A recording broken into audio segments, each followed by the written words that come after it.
express my gratitude to the committees for their dedication in fulfilling their oversight responsibilities. We greatly appreciate the immense effort members invest in conducting business within our respective committees where we sit in.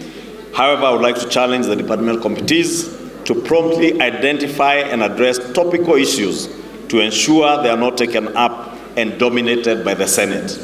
Honorable Speaker, is important because we have seen in the last 2 years many of our departmental committees, issues that are topical in the country, issues that concern the people we represent, being taken up by the other house.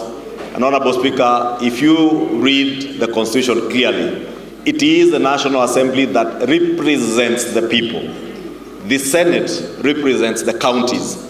And therefore, topical issues on issues that touch on our constituents and on Kenyans, the first point of call should be the National Assembly. And this is only a task that those of us who sit in departmental committees, our chairs and our vice chairs can take up, so that we are not seen like the National Assembly is now being overshadowed by the Senate. Members, again,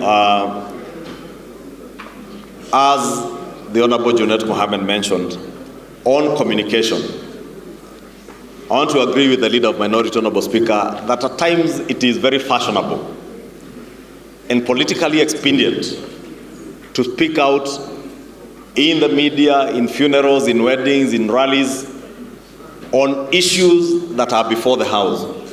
And it's important to remind honorable members that our own standing orders, because we must be a house of rules and procedures, and we pride ourselves that we are an institution of rules and procedures, and our own standing orders stop us from preempting debate on matters that are before the House.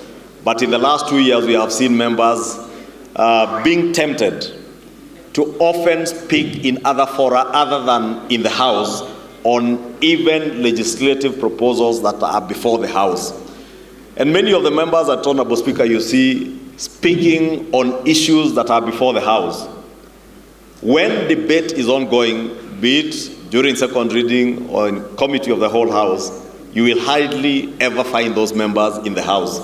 And I want to plead with all of us, let us be united in how we communicate on matters before the House and in our committees.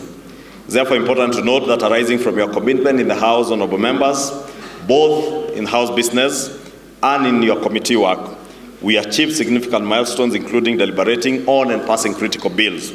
Notably, at the tail end of the session, as I noted, we enacted key tax laws such as the Tax Procedures Amendment Bill of 2024, the Business Amendment Laws of 2024 that are now Acts of Parliament, and the Tax Amendment Bill of 2024 that is now the Tax Laws Act of 2024. Confidence and trust in the National Assembly has been battered by the campaign of disinformation and misinformation that we suffered, especially in the run-up to the Finance Bill of 2024, and consequently the campaign of disinformation, especially in the alternative media.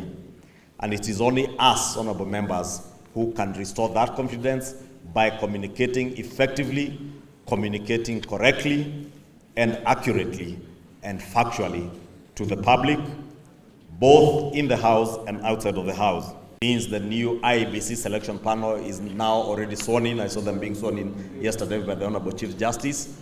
As they recruit the commissioners for IEBC, we do hope that the new commission will work fast to ensure that all the by-elections that have been pending are carried on and we have a full House. Honorable Speaker,